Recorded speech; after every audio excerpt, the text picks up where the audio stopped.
Moikka! Mä oon Joanna, mä oon stressinhallintavalmentaja.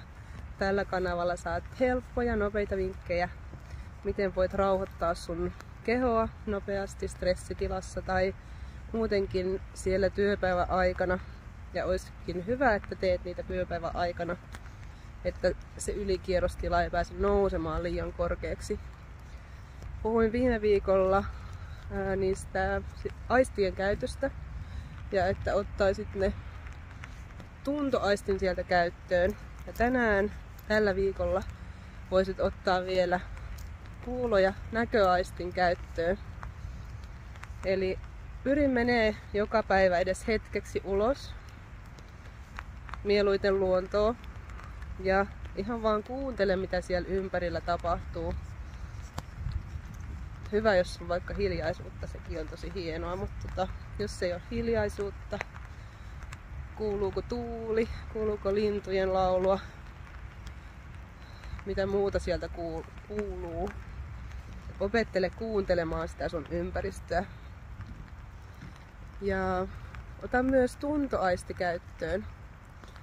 Eli voit ottaa vaikka jonkun puun rungon tai puun oksia, jos siellä on jotain kasvustoa, niin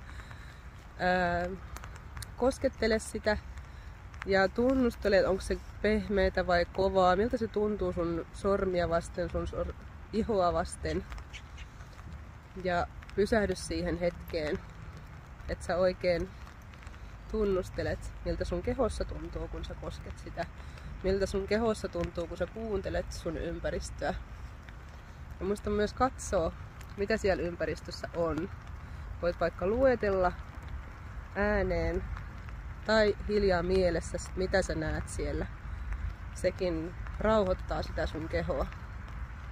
Täällä sataa vettä pitkästä aikaa. Asun siis täällä Espanjassa. Espanjalaiset on kotona, kun sataa vettä.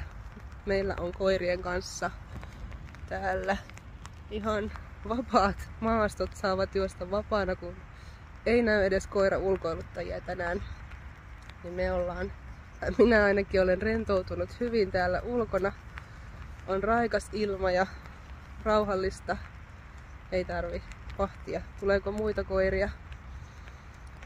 Keskity säkin tällä viikolla niihin aistien käyttämiseen, rauhoittumiseen, läsnäolemiseen, varsinkin ulkona. Pyri menee ulos edes hetkittäin mahdollisimman usein.